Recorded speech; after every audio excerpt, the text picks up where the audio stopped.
Hey, welcome back, everyone, to the Vikings Playbook.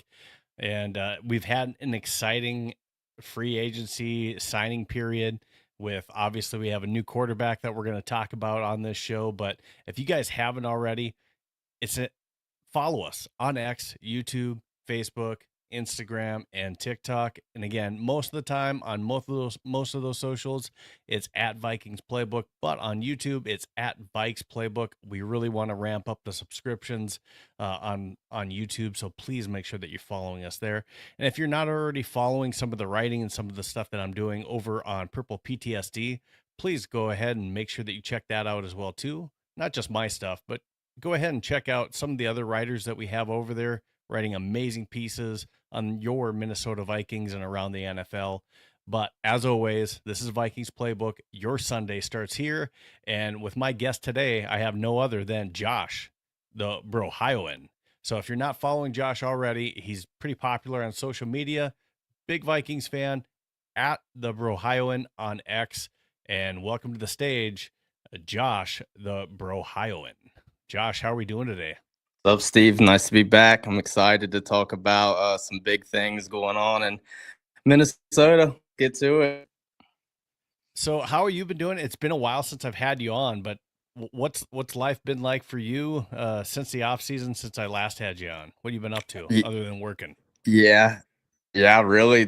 That's really about it. Hanging out with daughter, following stuff on Twitter, trying to figure out about the draft, looking into it a little bit, free agency, keeping track with all that. Other than that, not a lot other than dad life and work. Sure. And I see, I think next week you're also going to be doing a podcast, I think next Thursday with Brev, right? On Social Network. Yep. So Sure. I've been on with Brev. Yeah, so make sure that you tune in next week on the Social Network too, if you want to see more of Josh. And as always, if you are following us on X or YouTube, you're watching in, please make sure that you send your questions. We'll try to answer them live. I see XO on there already. He's sending out some messages. Thanks for following us, subscribing, and joining the show and adding in. So you got a fan out there as well too. But we're going to jump in because we got an exciting development that we had that, I think many have said it's probably the worst kept secret out there, but we added a quarterback. So with the quarterback that we added, did we do enough to where we can be competitive come 2026? And let's talk about Kyler Murray. He's now a Minnesota Viking. He has the press conference. He won the press conference. He came in. Yeah. He talks about his fandom.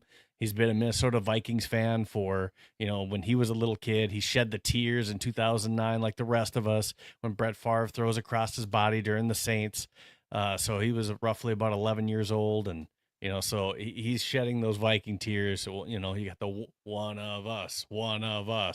Right. So he's kind of got that going on for him. And but anyways, he talks about, and the very first question that Kevin Seifert asks him, and we'll get more into it, but he asks him the question if he expects to be the week 1 starter or if he expects it to be a competition. And he says, and I think the wording that I was getting from major media and what we initially heard from KOC is, that he expects to come in here and compete. But again, just on social media from fans and, we haven't heard much from players, but at least on the fans and the media spectrum, there's a different feeling in the air to where I think there's an excitement about even just whether it be the predictions, but even just the potential of this Minnesota Vikings team in 2026 with Kyler Murray as the quarterback. Josh, just take us through, just how you're feeling, because I know you were, still pushing, like me, pushing for JJ McCarthy because you want the young dude to succeed. I'm the same way. You want to see your quarterback succeed, but ultimately we bring in a veteran, and when you bring in somebody that's the type of quarterback like Kyler Murray, 2-time Pro Bowl quarterback, he's got the edge if there is a competition. But regardless, what's your feeling right now? I mean, we wanted Burrow, Herbert, things that weren't realistic. Kyler's a former number one overall pick, man, and he went undefeated in high school. He won the Heisman in college, number one overall pick, offensive rookie of the year, 2-time Pro Bowler. Like, those guys don't come out on the market a lot. Especially, I mean, he fell into our lap. The league is basically, daring one of these dudes to have a breakout year next year, whether it be Kyler or JJ. Like, they're both, the iron sharpens iron. And if JJ is the player that he was sold to me, then he should embrace this. And his story's not over. We still got him on contract for years. And I think Kyler's PR is really down. I mean, in my lifetime, Cardinals have drafted nothing but colossal busts at quarterback. They've all been bad except for Kyler. The only time they've ever had any good quarterback play in my lifetime really was old Carson Palmer and old Kurt Warner. Aside from that, it's been a lot of bad quarterback play in Arizona. Like, it's not a place where guys are usually set up to succeed. And he looked pretty decent there. So for him to fall in our lap for $1 million, like, it's such low risk, high reward, because my confidence that one of these dudes will elevate their talent, enough. Like, both of these dudes are elite competitors. Like, I know people hate on Kyler and like to talk a lot of crap about him and stuff, but this dude was a top 10 MLB draft pick, and he chose the NFL over Right. this. And he's devoted his life to it. He loves this game, and he's a competitor and everything. And if JJ is the guy that we were sold on, these two, it's only going to make both of them better. Drew Brees was a guy drafted in San Diego. Doug Flutie started. The next 2 years, Drew Brees didn't look that good, and he got benched. And they drafted Phillip Rivers, and then Brees broke out. And then that's when, so a lot of guys sitting can help these guys sometimes. I don't think throwing them in the fire when they're overthinking their footwork and they're still developing. He wasn't as far along as he wanted to be. Maybe the injury or whatever, I don't know, but he wasn't where he needed to be. I think sitting for Jay, if that is what happens, could be what honestly turns around his career, to just sit and take a step back and not have all this pressure. And actually, like, if he loses the Kyler, not like you lost to some old bum. Like, Kyler's a pretty established quarterback in this league. I don't see much downside to it. I know not everyone's for it, but I'm really excited about it. Yeah, I mean, some of the comments, I mean, I know, Skull Mafia said facts, can't wait to see Kyler and Purple. There's excitement. There is. Steven mentioned it. And again, thanks for joining us, guys. Skull Mafia, Steven joining us as well, too. KT, I see you in there. Thanks for joining us, guys. The Vikings signed him for nothing. 1.3 million. Yeah. The vet minimum. That's great value for somebody of his caliber. You're getting a stud of an athlete. You talked about, how he could have been in the MLB. And, you could make an argument he's still the top athlete in the league. You know what I mean? Because he's drafted top 10 in 2 leagues. You know what I mean? That's unheard of. Yeah. Stephen J. Skiba says, I think Kyler is going to be exiting next year and found himself a place to retire with a couple of rings. Okay. I'm not going to get ahead of myself with a couple of rings. Bit because I've been a Vikings fan for a minute or two, so I kind of know how the story ends sometimes for us. But yeah, when it comes down to it, Kyler Murray, at least in 26, gives us the best chance to win. Now, hell of an athlete, he can extend drives, and that's what we were missing last year. And part of it was maybe, hey, KOC wasn't running and some of those situations that he should have been. But at the same time, we weren't extending drives and getting those opportunities as well. But Norfius, I see you coming in, another stopgap quarterback. But let's see what happens, because I do think us failing JJ McCarthy, because we are right now, we're pivoting by bringing in Kyler Murray. We are. Then I don't see something happening where Kyler Murray doesn't beat out JJ McCarthy in an actual competition, which we'll get into too. But yes, does it look like a stopgap? Yeah, it absolutely could, because he's going to be a free agent next year in 2027. But if he's a stud, we have a good chance of keeping him here. If he finds success here, why would he not want to be here with the weapons that he already has? And I can't see the front office, which I do expect Rob Brzezinski, if he has a successful draft, I do expect him to be named the GM. I don't expect this front office or this head coach to make a second mistake if Kyler Murray does go off in 26. We're not going to do the same thing we did with Sam Darnold. We'll lock him up. That's unfortunate for JJ McCarthy, because I'd like to see the kid succeed. I feel like I saw a glimpse of what he could have been towards the end of last season. We're not doing some of the things that you maybe should do with a rookie quarterback in order to develop them. And last year, he just wasn't ready. Would he be ready this year? Yeah, maybe. But we're most likely, we're not going to see that. And it's hard to pass up on a 1.3 veteran minimum, 2-time Pro Bowl quarterback, Kyler Murray. And with a change of scenery coming from the Arizona Cardinals, with us, Right. Steve, you're talking about it as well too, bummed out, but this is what best for the team. You know what? And if it is a competition, like our topic too, if it is a competition, I think this is hopefully going to bring out the best in both of them. Yeah. And JJ's story's not over. Even I mean, it's not. He's 23. There's dudes who come into the league starts older than that. You know what I mean? Like right now, like there's dudes probably in the draft right now older than he is right now. Mm-hmm. Like he's still young. Like we basically, threw him to the wolves. Okay, you're not fully where we need you to be. And now we brought in legit competition. Yeah, now we brought in legit competition for him. Like I said, sitting and, absorbing it. He didn't get to do that his rookie year. People like he got hurt. He was away from the team.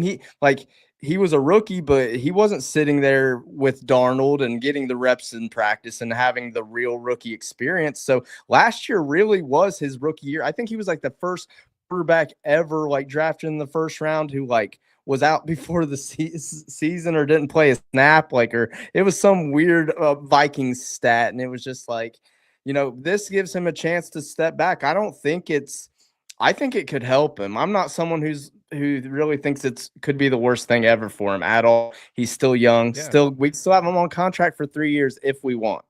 This could help both players. For sure. Mafia says all I want to do is win. Either JJ or Kyler, his brilliant move, win-win. I'm in the same boat.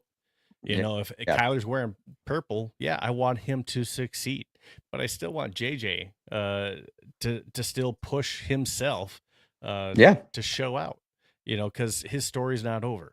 And it is a win-win for us. Even if Kyler does ball out and he goes to another team because, he wants to go somewhere else. I know the Rams were potentially courting him, as well as the eventual Matt Stafford replacement as well too. But let's just say for some reason he balls out and he goes somewhere else. We got him for 26, and at least we took a shot, because I do feel with the current moves that we've made so far, bringing back TJ Hawkinson on a cheaper deal for now a 1-year deal, because we got rid of his 2027. That's an underrated move. Aaron Jones in a cheaper move, who we released as well. And I think that I don't think we were trying to trade Jonathan Greenard until he started asking for more money. And I think just poking around a little bit, seeing what's out there. I don't expect it, and I wouldn't if the price isn't right. Maybe you get to next year's trade deadline and you're like, there's a desperate team who wants him. Next year's draft is kind of looked at better anyway. You could see how things go, and then if it gets to that point, then it gets to that point. But unless he straight up demands it, I'm not letting him go for cheap, man. Why? Dallas turned to look good down the stretch, but having those guys to rotate in and keep each other fresh, man, is so underrated for teams. I'm all for keeping Greenard unless it's for something too good to pass up.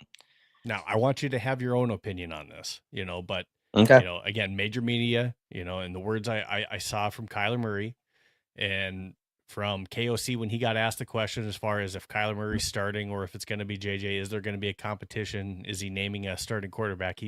His comments were, I don't believe I have to name one of those right now. Mm-hmm. And, I think he's trying to use that as motivation for both of these players to come into camp and push themselves. It is interesting that we haven't seen a lot of players on this team say, Skull or whatever with the Kyler signing, and, I'm hearing rumors as far as, the team's doing that out of respect to JJ and whatnot, but then they're maybe privately sending Kyler messages. I don't care what it is, I just Yeah. want this team to succeed. So I'm not going to get too far in the weeds with that drama. These veterans are excited to see Kyler Murray in camp because it makes our Oh, I quarterback bet. room Yeah. better. After what we saw last year, having a top 5 defense in the league, you can say top 10, whatever. Top Yeah, they were defenses top in the 5. league. It kept us in games, not having the offensive output. Let me just pop this onto the screen here too, and let's just take a look at this because, not that. Hey, yeah, follow me. Yeah, still follow Josh, but here Yeah, we go. yeah. So look at his career numbers. Again, we struggled last year with their completion percentage and extending drives. He's a career passer at 67.1%. He's thrown over 20,000 yards. Now, touchdowns to interception ratio, it's a 2-to-1 ratio. It's not, I'd love to, someone like a Kirk Cousins, he's at a 3-to-1 ratio. As far as that goes. But as you see on the right side of your screen, he can run the ball and he can also add touchdowns with his legs and extend drives with his legs as well too. We want to keep those fumbles in check, but again, he's got a decent rating. He's been to 2 Pro Bowls, and now Pro Bowls don't mean what they used to be, but absolutely. Bringing him in, that makes your quarterback room better. And if you go off of at least last year's numbers, I know that JJ should get better this next year. But, this is a quarterback that should improve. If he were to play in 26, we should expect better numbers on the offensive side of the ball and be able to score more points. So I ask you this question. Is the quarterback competition, is it actually happening? Or is it just words from KOC? I mean, I think that he and everyone who hears it knows Kyler probably has the upper hand. I mean, he's just a more established, further along player. But I mean, it's all in our best interest for AJ to be the guy. If he comes out in camp and he's like undeniably good, like I'm talking like Russell Wilson was in the preseason and stuff, and let's be honest, both of these guys have had injuries lately. So even if one guy wins, this ain't over. Like your chances of getting in, are still pretty good. So like I think we all know that Kyler probably has the upper hand. Like, I mean, Daniel, he could be in a situation, where I just think that he believes that he can beat out JJ. He knows he's farther along. KOC knows he's farther along.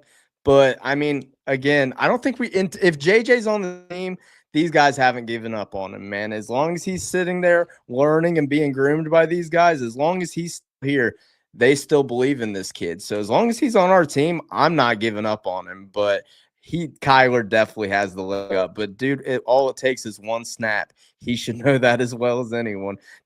Carson, him, the quarterback carousel we had last year with guys hurt. Your time can be called at any time. Your number can be called. So he better be ready, and I think he can be. And I think this is just going to do nothing but make him better and push him to be better without all the pressure of I have to do it right now. Right. Norris, I see you're not a big Kevin O'Connell fan in the comments, but hey, he's a coach right now, and I do think he is a decent coach. We need to get him on board with being able to use some of the strengths that, if it is Kyler Murray or JJ McCarthy, he's got to be able to retool that playbook to whatever their strengths are. Let's not make these quarterbacks into what they're not. Well, and Kyler, as our run game has been, so bad since he's been there, mid to bad, or, it just hasn't been anything. Kyler opens that up so huge. That's so underrated because you have to be honest with him when it comes to running the ball. He can take off on you any second, just one little stutter and he hands it off, or he can open up that run offense that we've desperately needed something to happen there. That is one thing I'm very excited about. I'm an old school guy. I like, running the ball, controlling on the defense, and he's accurate. You know what I mean? Like his accuracy, he's very accurate, man. He make a boneheaded play from time to time, but I feel like he felt like he had to be the hero in Arizona. Like everything on him. Here, it's like, hey, I come in, I have something to prove, and I'm in the best situation around me, man. I think KOC should be able to elevate him and him open up a lot of KOC's offense. And we're going to find out what KOC's really made of, because I think he's a leader of men, a really good head coach. I'm still unsure of this offensive genius, but if he can make this work, then he's probably earned that title. So Skull Mafia, you said Kyler never had that in Arizona. I'm not exactly sure what you're meaning by that. So if you want to throw in the comments, kind of what you mean by that, but Kyler hasn't had, maybe a good offensive coach either in Arizona. So he's been able to put up some decent numbers, but with not even just having the offense, he hasn't really had like the offensive weapons mixed with the defense.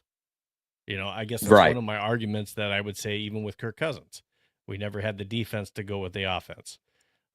We have the defense right now. We have the offensive weapons. We just have to find the right quarterback to be able to do that.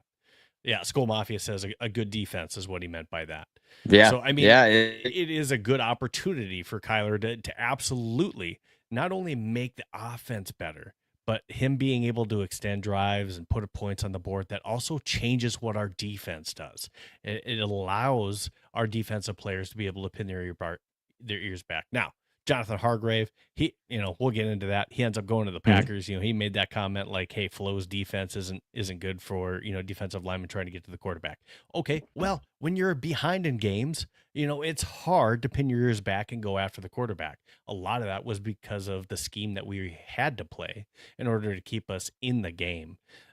It's a little bit different when you have leads, and we didn't have a whole lot of that last year. And I think if we did, that also changes the way that Flo's running that defense as well, too. Well, and let's be honest, that's all Jonathan Hargrave cares about. John Hargrave cares about is rushing the passer. He don't care about stopping the running back in the run game. He wants those sacks and everything. And, I don't know. I'm fine with seeing him go. None of us were begging to keep Javon Hargrave. So Packers, you can have him. Better than Jeffrey Simmons or some names they were throwing out there trying to trade for. Yeah, you just take Javon Hargrave. We'll call it a day. Now, Steve Skiba talks about it again, with KOC, so with the competition, KOC's job, he is in the hot seat. I believe he's in the hot seat to where he has to at least make it to the playoffs. Maybe even if Kyler's the quarterback, possibly even has to win a game to maybe even keep his job. So is this really a competition? Because if he could be under the, if I go with JJ and I had Kyler on the roster and we do bad, you're for sure gone, but if I go with Kyler Murray and we at least make the playoffs, if Kyler looks good, that maybe buys him some time. So if Kyler fails, we'll have to see. I really think that no doubt, no matter which way we go, I think we have to make the playoffs this year with Kyler Murray being on the team, whether it's JJ or Kyler. You have to make the playoffs. If for some reason that Kyler were to get hurt and JJ comes in and you're still able to make the playoffs and JJ's doing well and Kyler was good, yeah, he maybe saves his job that way. But going with either or quarterback, you need to get to the playoffs and maybe even win a game to keep your job. In the zone, thanks for joining us. Definitely appreciate that as well, too. Steven Skiba says Kingsbury was down in Arizona, wasn't he? He's the one. You're right. He was down there for a little bit. And when Kingsbury was there, he went off. Those were his Pro Bowl that's when years, Kyler looked his. Yeah, it was when Kyler got hurt and Kingsbury was fired, and they brought in these other guys, Petzing and stuff, with the Lions' new offensive coordinator, who Arizona fans are fine with, getting rid of him. For majority I've seen from Arizona beat writers, Arizona fans, there's most of them are really sad to see him go and feel like it's a we failed him more than he failed us type of situation. They Sure. seem to talk about him like he's a really good guy, and some of these comments about his work ethic aren't quite warranted and everything like that. Like he said, I'm flattered that at my size, you guys think I can go out there and perform and, not prepare and not care and everything like that. Like I think he gets a bad rep for that. So I don't know, man. I'm just ready to freaking get on with it. To be honest, I'm ready for this season, and Kyler has me more excited than I've been in a minute. Yeah, and I was just talking, I sent a message because I was watching D Woods on School State of Mind. And if you haven't checked that out, go ahead and check that out too. But I mentioned this, and In the Zone brings this up as well too. K1 balls up, do we resign him? Absolutely, because I don't think we make the same mistake that we did with Sam Darnold. If he goes out and has a huge season, you can't make that mistake twice. That by itself is a fireable offense if he goes out and balls out with us. And we win a game in the playoffs, or even just he has a Pro Bowl type, legit Pro Bowl type season. I think you got to do that. AJ says, I wonder if they promised him the start. We don't know, and no one's going to tell us that, Yeah. But you got to believe that had to be part of the conversations before he even came down to take a physical. You got to believe that was part of some of the negotiations that they had, or his agent had with the Vikings. You got to believe that. Man, it just Norris just I have nothing against Tyler Murray. Man, but you kind of took a dig at him though, Norris. He is funny to watch run around out there. I can't lie, but the dude does some freaky stuff, man. In my opinion, I think he's a better version of Caleb. When he's at his best, I think he's better, at least than what we've seen from Caleb so far. And I think our defense is better than Chicago's, and I think our wide receivers are better Chicago's. Like, I think, him with this defense, like Skull Mafia was saying, man, like, it's his first time he's really had something over there. I'm excited to see it. And In the Zone, you're right on. I'm on the same page. JJ is not ready to be at that level that K1 is right now. I'm not saying he doesn't have a ceiling to be just as high, if not higher. That is possible. He's only played 10 games. He's a young kid. There's quarterbacks in this draft that are older than JJ McCarthy that are coming out that are going to get drafted here in April. He's been in the league for 2 years, but he's still younger. Some of these quarterbacks that are about to get drafted. So yeah, let's be real. K1 right now, yeah, absolutely. He's hands down a better quarterback than JJ McCarthy. That doesn't mean that JJ's, like you said as well, Josh, it doesn't mean that his story is over or that his ceiling isn't higher than what we've seen. Absolutely doesn't mean that at all. All right, let's roll on into our next topic. Just a free agent update as far as those individuals that we have signed so far. And let's just kind of take a look at some of them. So James Pierre, I think this was a great pickup and sign. I'm going to be honest with you. I didn't watch a whole lot of James Pierre tape. He was a CB3, CB4 for the Steelers, but at least PFF rates him really well. A lot of people actually went out to say he was one of the sneakier pickups, and for the price that we got him for too, he was a reasonably cheap pickup for a 2-year deal that we got him on. Eric Wilson, we brought him back, and Eric Wilson, I mean, that signing initially when it came out, there were people that were, trying to get on the train to where that maybe, they thought that maybe we overpaid for that signing for him. But when you take a look at the actual deal, the 3-year, $22.5 million, it's basically it breaks down into a 2-year deal. Sean Borman broke this down. His signing Right. bonus was $6.25 million. For 2026, it's a $1.39 million base salary that's fully guaranteed. In 2027, it's $4.86 million of the $6.14 base guaranteed. To me, he's got some bonuses that are in there too, but they're smaller. So his cap hits in 26 is 4.8 million, 4.08 million in 26, 8.83 million in 27. If he makes it to 28, it's 9.58 million. So, but we could also cut him and save 7.5 million. To me, Eric Wilson and Jalen Redmond were the two most impactful players that we had, not just on the defense, but maybe this entire team. So to bring him back at that price, to me, is a bargain. And you don't know what you're going to bring in. There was no guarantee we were going to get Leo Chanel or any of these other top linebackers, especially when we're sitting with about $10 million in cap remaining, and we still have maybe some holes, or we might have to pay Jonathan Greenard. We still don't know. I thought that was a good signing. Tavier Thomas, we brought him back. He's mainly a special teams guy. He's, he only played 19 snaps at safety last year. So it's a special teams re-sign. CJ Ham's gone. My thought is that they're planning to have Tavier as maybe the new special teams captain. Who we lost, Jalen Naylor. We lose him wide receiver 3. He's maybe the wide receiver 2 now with the Raiders.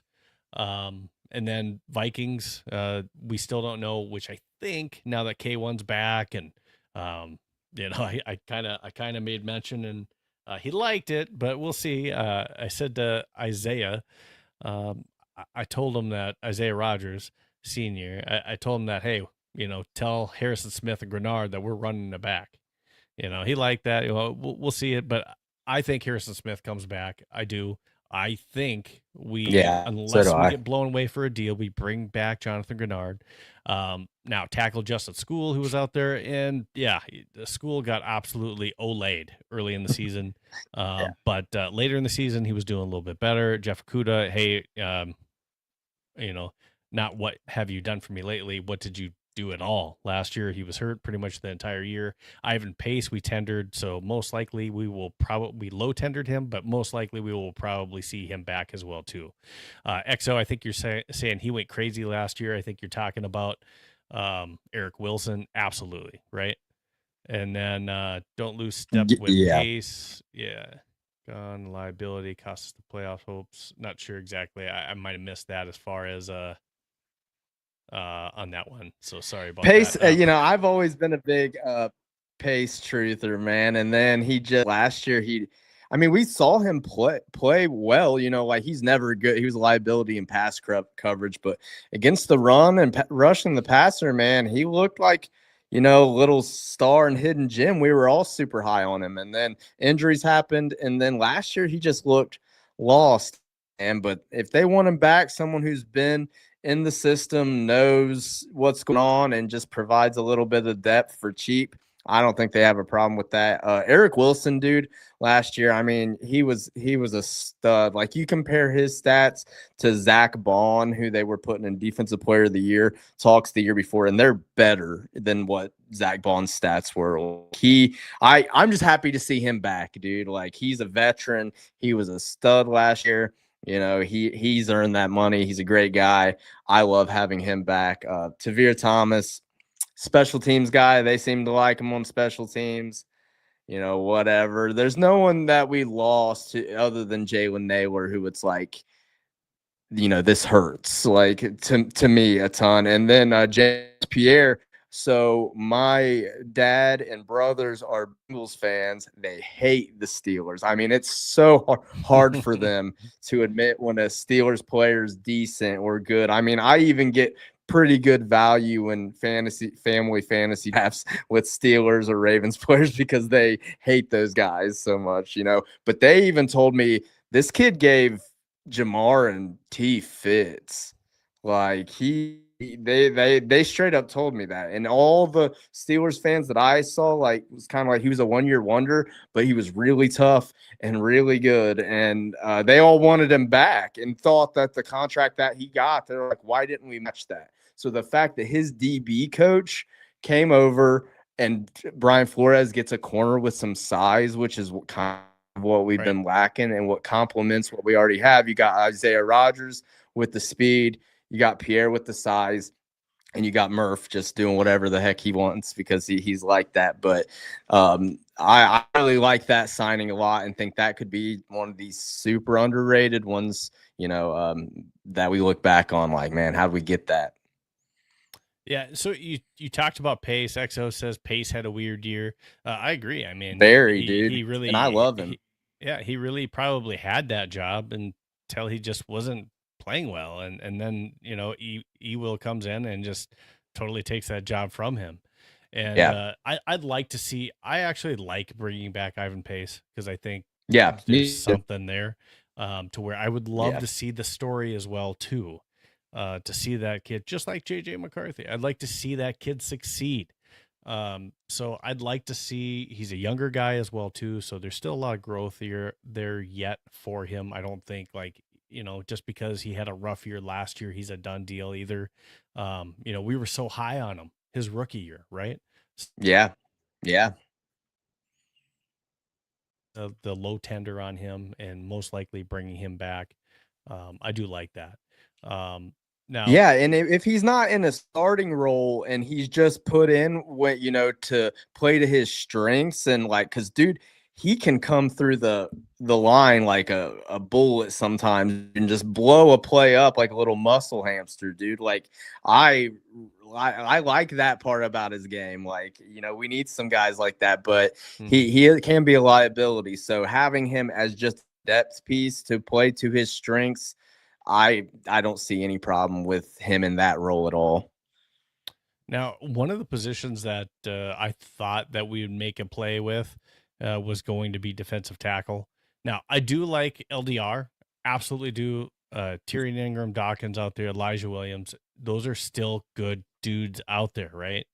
But I still think whether it's the draft, who knows if we trade Jonathan Greenard and that we end up getting a defensive tackle back in return, even though that was one of our stronger positions last year. Are we ready to start two of those guys next year with Redmond? I'm not sure. I'm not sure for the entire year. Plus, they like to rotate those guys out. So again, are we that deep, and do we think we're that good in the middle to be able to do that? I'm not sure. I really liked what I saw with Elijah Williams. I think he does get substantially better this year. So we might already have the guys on the team to do that. So it'll be interesting to kind of see where we go with that. Northfield says Pace sucked because he was protected by Harrison Phillips. Now he's gone. Could be. We brought in Jonathan Allen, we brought in Hargrave. They're both pass rushing types and not run. They're not great on the run. So that doesn't help Pace, especially if they're abandoning that for the pass rush, trying to get sacks, which we saw earlier in the year with probably both of those guys as well too. So, it'll be tough to see. I'm glad he brought up Elijah Williams because he was a guy last offseason that they were talking like high about. And it was like, okay, we might have this diamond in the rough guy. And then he just went completely under the radar all season. But you heard good things. So you wonder, is this just a guy that's keeping, down there like could be a next Jalen Redmond type of deal, with this dude? I don't know. But they seem to have good things to say about him. So, I like some of the young pieces we have on there, but we definitely need more guys. Now, some of the free agents that we'll be looking at and we'll be talking about, these are just some of the names that are out there have been linked to the Vikings in the draft, so they could be out there at different positions. These are roughly around the first 3 rounds. So these are just some of the names that kind of stand out that could be there in the draft for us. But, again, I think we go defense probably in the first, unless for some weird reason Makai Lemon falls to us and depending on who's on the board, that might be too good to pass up. Think back to when we drafted Jordan Addison. People thought, what are we doing taking a wide receiver, and look at him now, right? Mhm. It could be the same type of scenario, USC guy as well too. But it could be the same type of scenario there where, it's a BPA too good to pass up on someone like him. But is Ty Felton ready? I'm not saying that we draft someone just, that early just because Ty Felton's not ready. But what I'm saying, in the free agency pool, do we go after someone like, and do we have the money to go after somebody like a Christian Kirk? Mhm. So, and then do we have enough firepower to do that, or do we bring in a former teammate like DeAndre Hopkins, who Kyler used to have chemistry with, or a Hollywood Brown who he used to be teammates with as well too. So those are some of the names that we can kind of think about that might be tied to the Vikings that we might try to make an ad before we get into the draft. But you have to consider, if we're going to keep, and that brings me to my next topic, if we're going to keep Jonathan Greenard, do we keep or trade him? If we're going to keep him, we probably have to save a little bit of money to maybe even renegotiate a deal and maybe be able to pay him. Now, maybe we can put off some of that money and kind of shift it. His cap hit this year is 22.1 million. Maybe we can shove some of that cap hits off on 27, 28, 29, if it's, like a 3-4 year deal. We could do something like that. He's a young guy. He's only 28. He's still relatively in his prime. So that could be something that's still out there as well too. But I think in the draft, we're not, you know, we're already going to be a little bit thin if we get rid of Gernard. All we have is AVG, who had some medical concerns last year, and Turner. Behind that, we're looking at Tyler Batty, we're looking at Bo Richter, and we're looking at Chaz Chambliss. So we get a little bit bare there. Plus, we're a little bit bare on the defensive line potentially for at least another big starter to go with Redmond. Uh, I don't like that. So if we're trying to make a run, we're obviously better with Jonathan Greenard. So, I mean, unless we get blown away with the trade deal, which the Eagles have been linked to us, I'm just going to roll this. This is from a couple days ago, but Ari Merov actually took one of my questions, and this is kind of what they had to say. Again, this was a few days ago, but this is what they had to say. Sigh of relief. It's like, okay, there were only like 2 or 3 things that happened. Oh, and it looks like there's another thing we should talk, because this seems like it could happen. Jonathan Greenard, the Vikings have been asking for a second-round pick. He wants a new contract. He also has a shoulder injury, which teams are sort of concerned about, sort of want to look into, and unless his agent gets permission to talk to them, he kind of can't. So that's kind of the situation right now. The Eagles have been mentioned a lot with Jonathan Greenard in league circles after they lost Jalen Phillips. If they're willing to trade a pick plus give him a contract, I could see that end up happening here at some point. So definitely a name to keep an eye on. The Vikings are obviously maneuvering a lot of different things. They're going to have a new quarterback here in the next, 28 hours probably. So we're going to see a lot of movement here with Minnesota. But that is one that is still up in the air as of this moment. The Eagles haven't mentioned a lot, though, when it comes to Jonathan Greenard. All right, so that's what Ari had to say. Kind of interesting that the shoulders may be something that's a concern to some other teams. Now, as far as the pick goes, I've heard anywhere from a first to a third, being mentioned with his name, and it kind of seems like his stock was a mid second day pick is what we were kind of looking at, the second, third round pick, second day pick is what we were looking at initially. And then it moved to, after Crosby, we thought, was off the board. Then it looked like, maybe the Cowboys would pick him up and be willing to pay a first, for him, and now there's talks that maybe even it could be a third rounder. I think that's ridiculous. If it's anything like a third round pick, I mean, it better be a mid to high second round pick at minimum. Yeah, Otherwise, agreed completely. I'm pissed. And the rest of us should be pissed because he's worth a lot more than that in his prime at 28 years old. I don't care if you have to. Right now, he's paid as the 21st, average per year defensive end. Actually, Andrew Van Ginkel is paid as the 15th at $23 million a year. Grenard's his average on his contract is $19 million a year. So let's get him up there a little bit more and keep him if that's the deal, so that's kind of where I'm at, for him. Yeah, I'm of the belief that you can never have too many pass rushers. You can never have too many dogs. John is one of those, man, and he's a leader. He's a vocal leader. He's one of those guys who just his energy rubs off on the guys around him. And people want to talk about his injuries last year, the lack of sacks. Everything else he did was elite. Like, sacks don't tell all the story. Yes, he missed out on some, and that was just bad luck, to be honest. Like, we saw, he was right there a million times. It just didn't go his way.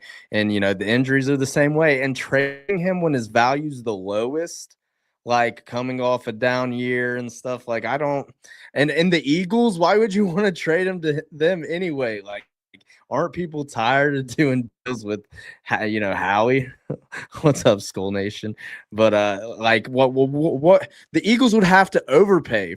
To me, like, I'm not giving them John Greenard for a third conference. They're in conference, and we're trying to make a run.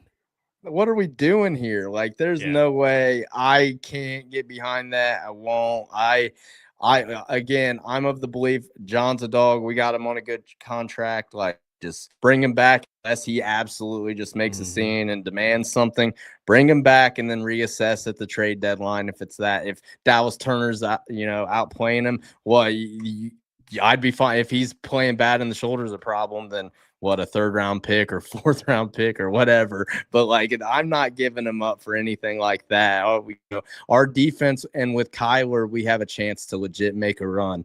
We need guys like him, and you pointed it out, the youth on the line. Like, Dallas looked good down the stretch. He absolutely did. But how will he look for 17 games in and out? You know what I mean? Keeping him fresh with Greenard, helped a lot. And those guys help. And, it reminds me when Nolan Smith was backing up for the Eagles. You know what I mean? They just bring him in, and they just slowly brought him along. I love having the depth, and I'm not giving an elite player, at arguably the top position on the defense up for anything close to a third round. It's got to be, like you said, middle second round and some change, high second round or first. You know what I mean? Like, I'm not taking less than that. And what do you do with the money? I mean, let's just say that you get rid of Greenard's contract in a trade. What are you doing with that cap space? I mean, yeah, we can probably bring in a little bit more of a high-profile wide receiver, but all of the defensive tackles or the other defensive ends that we possibly would have brought in, they're all gone. So why would we get rid of Jonathan Greenard this late? To me, this is a little bit late in the game to get rid of his contract, unless you're getting absolutely premium pick deals that's going to help replace him. And I really don't like a lot of the defensive ends in this draft, to be honest. There's not a lot of key ones that really stand out to me. Northfius, I know that you sent this message as well too. JG threatened to sit out. So if we keep him, we don't pay him. He's got 2 years left on his deal. Is he really going to sit out? I think we have the leverage on that. I don't think he would do that. But man, I mean, you just came off of 2 years left on your contract. You came off of a season where you only played 12 games. You had 3 sacks. Yes, you were top 7 in pressure rate last year. But does that really equal that I need to get a new contract? Now, you can argue that, hey, should I be paid more than AVG? Yeah, I think you can argue that. But at the same time, wow. We're tight on cap money the way it is. People are taking restructures, taking less money to stay on the team. And you're going to put us in a position like this. And, man, I have a hard time with that. I really do. I get that you need to get your money and take care of yourself, all that good stuff. I get it. I think after that type of a year, that's usually not the year that you want to say, hey, I want a new contract after 12 games and 3 sacks and an injury. That's all I'm saying. Yeah, no, I'm with you. Like, he deserved probably a raise after his first season, but we signed him. That was a great deal by Kwesi. That free agent class was actually very nice. The total opposite the next year. So, we got him at it. I just can't see us trading him, man. I think, see what's out there, but I don't expect it at this point, and I will be disappointed if it's not anything high. All right, so let's take a look at this next one, and I'm going to help you out with it as well too. We kind of talked about this. We'll kind of do a joint mock draft, and if those of you in the comments, if you have some comments of someone that you like that you want to help us influence, because this isn't mine.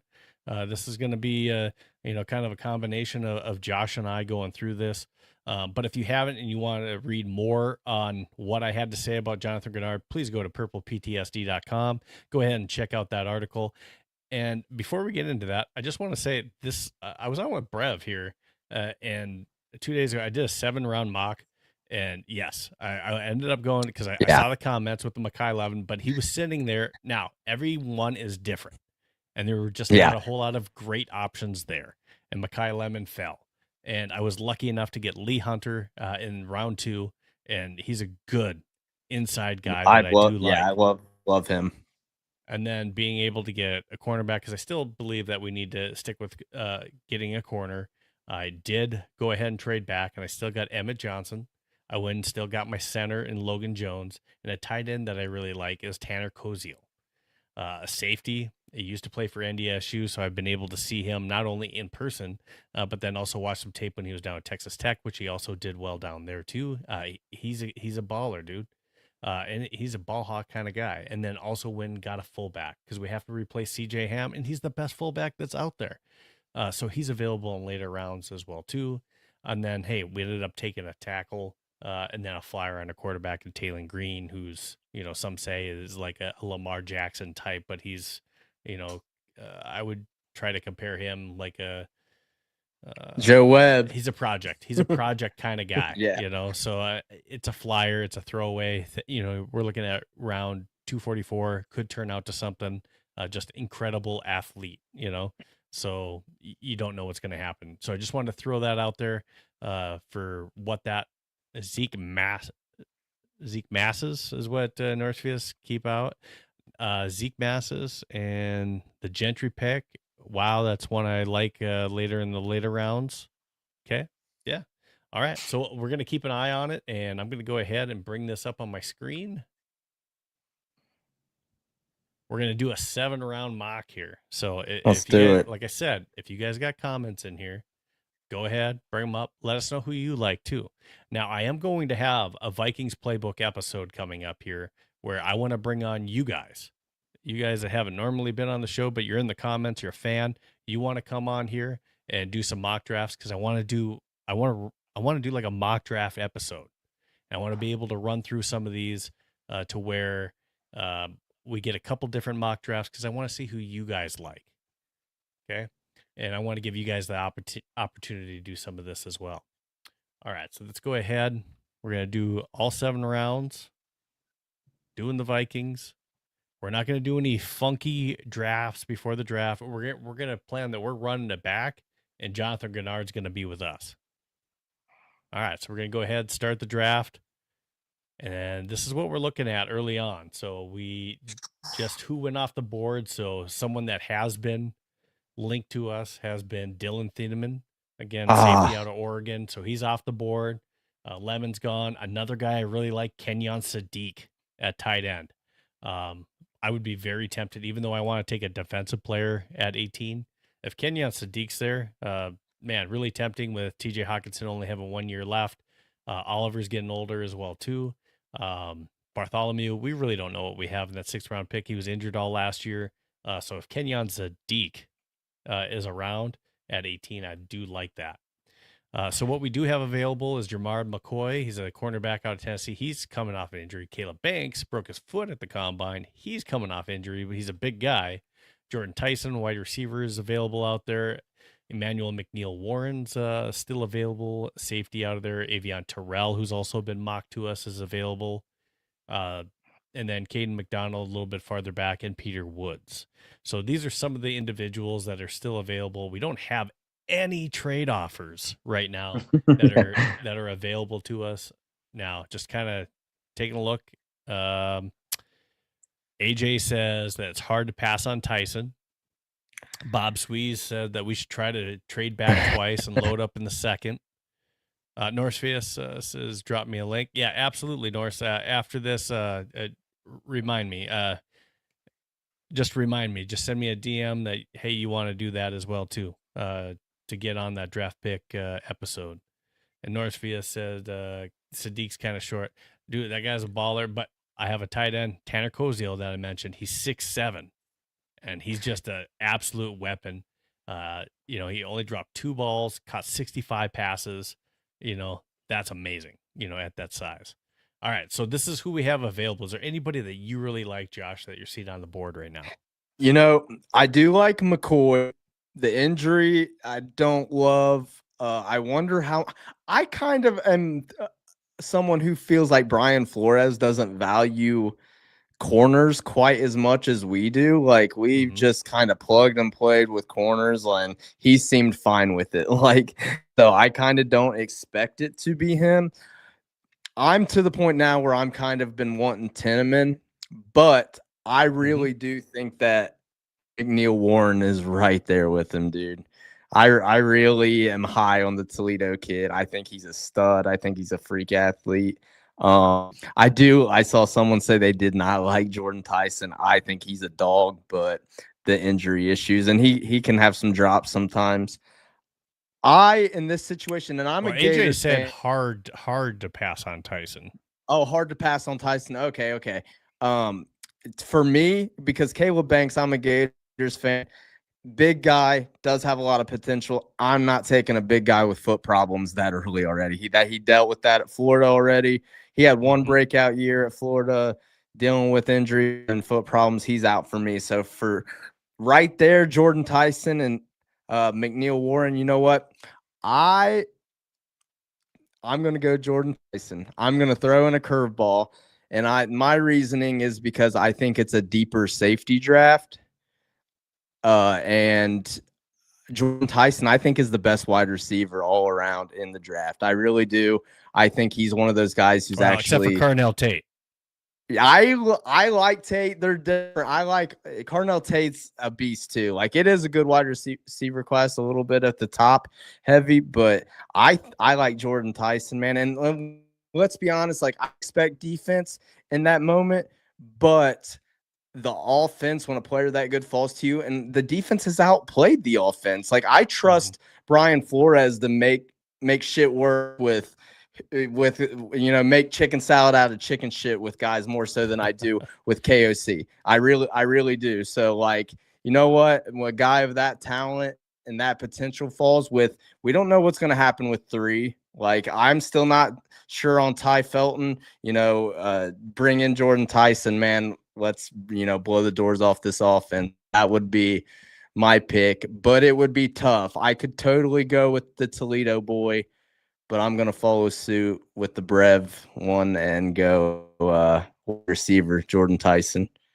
Okay. All right. Next in round 2, Lee Hunter, it was gone at 42. And then also there's a cornerback, Chris Johnson, that's been tied to us that I like as well from San Diego State. But who's on the board that I do like on here too is Jacob Rodriguez. He's a linebacker out of Texas Tech. And also Keith Abney, which I watched a lot of tape on him, and he turns into a receiver when the ball's in the air. He watches the ball, not necessarily once it's in the air. He plays the ball like he turns into a wide receiver. He's a 6-footer. He's got good hands as well too. He can intercept the ball, and I really like his coverage skills as well. So Keith Abney's a guy. Jacob Rodriguez was awesome at the Senior Bowl, and he really stood out. We do, potentially have a linebacker need in the future. Cashman is not getting any younger. I believe he's in his last year this year as well. So we could have a need after this year to where we maybe only have Eric Wilson that's actually on the roster under contract. So that could be a need as well. Jadarian Price, if we're looking for a running back, pretty much he's not going to fall to 82. So if you're wanting to take a running back here at Jadarian Price, this is the one to do it. But there are some other running backs that are available a little bit later also. So you have shout out options available to you. Yeah, shout out Jake Golday from UC. He's dog too. I do like Rodriguez a little bit more. Halsey, someone mentioned him. He's a heavy hitter, man, and he's a tone setter. I always love this kind of guys. I think Harrison Smith's going to come back, but I think they're a little bit. We get Metellus back, but I think they might. I wouldn't be shocked if they're a little higher on Jay Ward than we are. And he gets more snaps next year, and we kind of put safety on the back burner a little bit on this draft. I'm going to do it. We are ramping up the offense. Give me Jadarian Price. Again, I trust Flores to get the defense right. I'm tired of watching, the run game struggle. I think Jadarian Price is RB2 in this draft. I wouldn't be shocked if he somehow sneaks in late first round. I think he's a stud. I really do. I like him a lot. And I'm tired of watching our run game struggle. We could wait till the fourth round, take someone like Emmett Johnson, who I like as well. But I think for what we want to do, I think Jadarian Price is a 3-down back, dude. I want to beef up the offense. That's Kyler and the thought of Jordan Mason. I really like his style. Sure. You're going to get dinged on this, but this next pick coming up, and this is just my take. Now, you can go ahead and take somebody like a Jake Slaughter, or you can go ahead and take a Connor Liu. But again, I'm just saying that I think that they're really good centers. I'm just saying that there's some other guys that you can take a little bit later to sacrifice to pick up some other spots of need in this draft. That's just me. But taking a look at who is available, really some of these spots that we're looking at, you're probably overdrafting your next picks at 97. For some of these positions that you're wanting to get. And, one that keeps showing up here too, Bryce Lance, depending if you want to wait on wide receiver in some other drafts, he's a guy that you can get a little bit later too. But, just the way that it's following to you, safety, you're looking at Jennison Smith out of Arizona is an option. I do like Anthony Hill Jr. a lot. You scrolled down a little bit. There's Deontay Corleone out of Cincinnati. He was projected. He was about to be a first round pick, man. He was on trajectory to be that guy, and he had the medical issue. So the only thing I don't like about him, is he's a little bit short, which means most likely he doesn't have long arms. He's a bigger guy. He's kind of a hole stuffer type of guy. Yeah. But he's a little bit small as far as arm length goes, and trying to maybe shove around some of these guys. But he is big in terms of weight and size, but not maybe size as far as height and length. So those are my only dings on Corleone. Yeah, scroll down just a little bit. I'm probably going to end up failing your test, but sorry, scroll where? Down? Scroll down. Let me see some of the names. Okay. You know what? I'm going to do it. I'm going to take. You don't have to take. You do have a pick at 97. So I mean, you could go center if you're wanting to take that now. You could do that just because of where you're at. But you could also. There is a trade option here. You can trade back to 101. But man, that's 20 picks. That's tough. Man, Norsefius is about selling me on Corleone, man. He's my boy. I do love Jake Slaughter. I think Jake Slaughter is one of those prospects that isn't like flashy, but he's like a plug and play day one smart player, and could see him being a guy who played in the league a decade. I really do like him. But like you said, this center class isn't like top heavy as far as like, a first round, second round guy, but there's a lot of guys in that 3 to 5, 5th round range. That's like, I think they can be studs. You know what? I'm going to take Corleone. Let's lock it in. I like it. It fills a position. of Yeah. need going into the season as well. Yeah, And, trenches. Yep. So you just had Connor Liu went off the board. Jake Slaughter's gone. We also had LT Overton is a name that's been also mocked to us as well.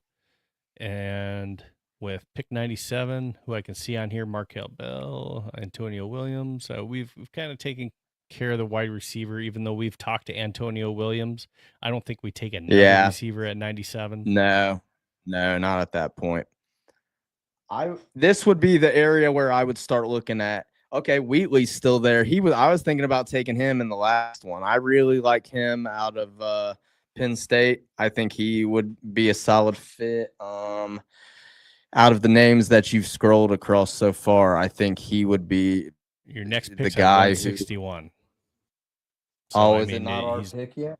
No, it is. But at 161 is your next pick after this. So yeah, I mean, we're talking all right. 64 picks before you get to pick again. So he'll be gone. Lock Wheatley in. So got D-line, running back, wide receiver, and the safety. I'm pumped with all those. I like all these guys that I've gotten so far. I think they'd all be good fits. Now here's the spot where I'd be looking. Who's the centers on the?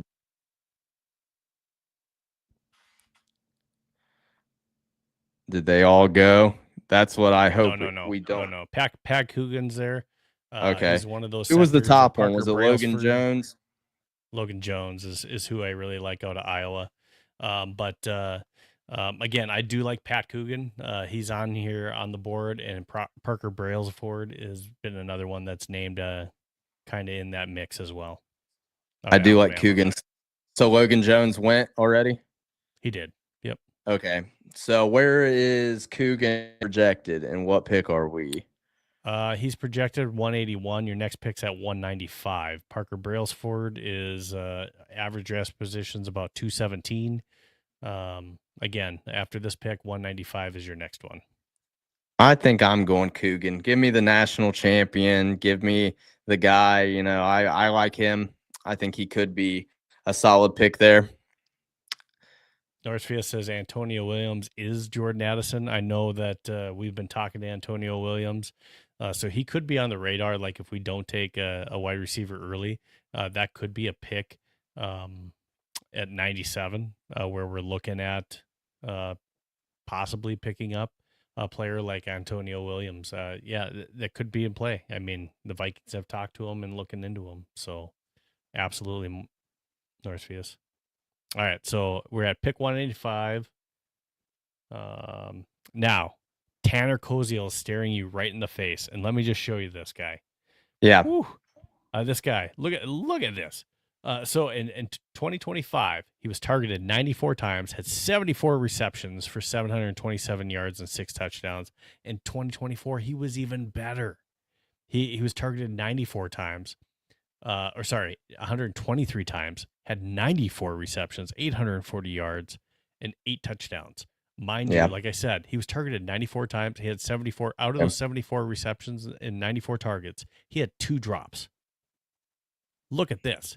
This kid is 6'7". Yeah, I mean, you're a hell of a salesman. I think I got my pick. Let's run to the stage there. The only other pick I'd be looking at here if he didn't already have it was Cole Wisniewski is staring you at the face. I think I like the way it fell, man. I didn't take a tight end yet. He fell right to me. Seems like this is the spot he isn't going to last any further. So I like my draft so far, man. Yeah, I like my draft. All right, you're at 234. You got 235, so you got 2 back-to-back picks, and then you end in 244. So just take a look at what you have. You have a wide receiver, a running back. You got an inside defensive lineman, a safety, a center, a tight end. Kind of some of the holes that we maybe have to fill. Maybe with these last 3 picks, you could be looking at a swing tackle. You could be looking at also adding a linebacker in here. You could be also looking to add in here a cornerback or even possibly another safety that could be on on display here for these last couple picks. Eric Gentry's out there at USC at 236. Again, you have 2 back-to-back picks, so no one's going to steal it from you here. So you're going to be able to go back-to-back. So Eric Gentry is one that also some of the people in the chat had said that Eric Gentry was one that they liked. Okay. Sayer Wright is available. Could be an option. I've seen that guy from Wake Forest. I've seen his name mentioned a little bit as a developmental kind of guy. Let's go punter. Yeah, I'm fine with signing Tommy Townsend, but you know what? Let's go with the tackle from Wake Forest. I read that he could be a project. I feel like at that late to groom behind possibly O'Neal, or I think I like. And take a look at this cat. He's 6'5", 317. He's a big fella. So at least you're getting a big dude that can come in. We don't have school this year, so we got to bring in someone else, and hopefully we don't have the same offensive line health issues, but still, you got to bring in somebody. So you got a back-to-back pick here. Who you interested in? Again, some of the names out here that you could be looking at is Eric Gentry. You got for corners, you got Devonta Smith that's out here. Your next pick's at 244. Say you're right. Out of Minnesota, Devin Eastern. He's kind of their top pick that Minnesota has this year. Oh yeah, let's do it then.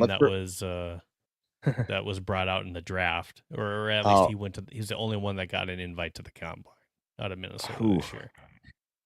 I do kind of like Altmaier as a late round quarterback. I'm not gonna take him.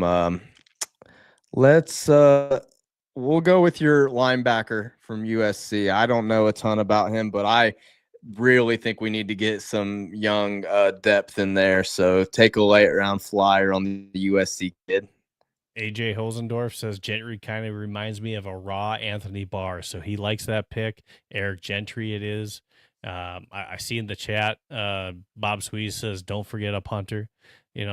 Are we gonna bring in Oscar Chapman, who we had in last year? He's not with the team, that could be something too. I feel like I like Tommy Townsend. He's a free agent out there. I personally, unless it's I'm not gonna sit here and pretend I've studied the punters in this year's class, but if you have a Will the Thrill on the board at a position like player at a pick that you like, maybe, but I personally would rather sign, I think, a guy like Tommy Townsend, or that you get one of these guys as a rookie free agent.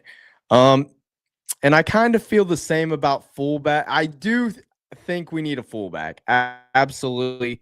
But I don't know that I'm going to draft one, just because I just think that's more of a rookie free agent type of deal. Who was the top players on the board? Fullback, I don't know why it's not letting me. Or is it just who's the top players overall? Who's available right now? Yeah. Jalen Daniels, Taylor Green. So these are quarterbacks that are available. Luke Altmaier, that's there. You already picked a running back, so I don't think you go to Faison or anything like that. This is probably a good spot to take a flyer type pick, unless you want to take a look at some of the picks that you made. I can't take any. Yeah, you didn't pick up any corners, in this draft either. But I guess we'll go with the Clemson corner. I don't really know. Yeah, I would probably go corner here, a developmental corner guy you like, possibly. He's got size, 6'2", 200. Yeah, screw it at that point. Okay, we'll go ahead and draft Lucas here at this spot for you. All right. Draft Ty Simpson is what it's trying to tell you to do. Oh, come on now. I'm not a Ty Simpson guy. When you got Kyler Murray and JJ on your roster right now, I don't know if we're trying to bring in Ty Simpson as well. Dude, But looks like fans they give you a B minus, but you can't really take all of these grades into no. consideration because it's it's looking at your need and it's looking at where you picked, but it's not necessarily means that hey, your pick was bad or your pick was good. So it can I'd mean be different very things. happy with that draft. I mean, to come out with arguably the top wide receiver and RB2 to me would be huge for the offense. Corleone, I'm telling you, the dude can get after it. He's a dog. Mhm. If it weren't for some of the, health concerns that he had, he'd probably be getting picked higher. Wheatley, I think, is one of those dudes who, if you miss out on McNeil, Warren, Tinneman, he's definitely a guy who would fit in to keep an eye on. Coogan, national champion, man. I mean, he won what, Rose Bowl MVP I like or Pat something? Coogan. Yeah, I do. Yeah, I do like Pat Coogan. Like I said, this center draft, there's no like star, but there's a lot of guys who I'd be cool with. Yeah, and then the developmental guys late. And you sold me on Tanner Kazeel or whatever, but yeah, Jadarian Price, man, he's a dog. If we could get him a pick, loves that. Yeah, I think so too. Our running game. I mean, it's been since Dalvin Cook like 10 years ago since we've had young like stud running back. You know what I mean? Like drafted. It's something we typically do well with. You know what I mean? Growing up, we always felt like I had solid running backs in Minnesota. So it's like time to take Ontario another Smith. swing. Absolutely. Yeah. Robert Smith and playing. Adrian Peterson and Dalvin, we've gotten kind of blessed, with some of those guys. I miss the running game. Give me Price all day, and I'd be very happy with that. Well, this has been a good show so far. I definitely appreciate you coming on, not only, doing some mock drafting with us too, but you were able to agree to come on this late, and I hope I can have you on again. Hopefully, a little bit closer to the draft, we can kind of do this again. But for those of you guys that are out there, if you're not already following Josh, someone said that he's the king of memes, out there too. Absolutely. Go check out Josh. Not only is he hilarious out there with some of the memes that he's throwing down there too, he's a fan just like you and I. He's watching the Vikings and posting about them every day. So just make sure that you go check out Josh at the Brohioan on X. So make sure that you go do that. And Josh, you have any final things that you want to say before we sign off here? The story of the offseason was find competition for the QB room and nail the draft. We knew with money, we didn't have a lot to spend. The draft, it's imperative that we nail the draft this year. Whatever they have to do, they all need to work together and they need to figure this out because Questie's not there to be the scapegoat anymore. So now it's all on them. They need to bring it, man, or who knows what's going to happen with KOC. So this draft is huge. Feels like we say that every year, but it definitely is. And with what we got at the quarterback position now, I feel like the board's center that we need, safety that we need. I think there are positions that are kind of deep that can help us out. I like some of the D linemen in this draft. Some of the needs that we have, I think we'll have opportunities to fill holes. They just have to hit and they have to coach these boys up. And if they can do that, then, we're going to have a team, and we might anyway, because we haven't drafted well and we've still competed decently when we've had good QB play. So I'm excited for it all, and the draft's huge, and we'll see here in a month and a half. All right. Well, thanks again, Josh. I appreciate it. Hey, next week, join us on the Vikings Playbook. It's always on Saturdays at 9 p.m. Central, unless I have something that goes haywire and I have to reschedule it and put it on a different day. But we're usually always on Saturdays, 9 p.m. Central Standard Time. And then also, just make sure that you're following us on X, YouTube. On YouTube, it's at Vikes Playbook. Please make sure that you're subscribed and set your alerts so you never miss an episode. And then go ahead and check us out on Facebook, Instagram, and TikTok as well.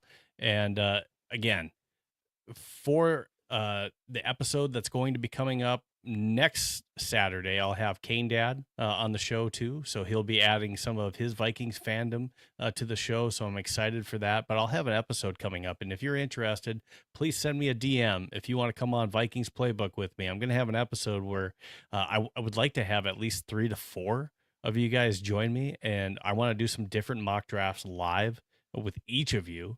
It's going to be a mock draft episode, so that's what I'm looking at doing here, probably the end of March.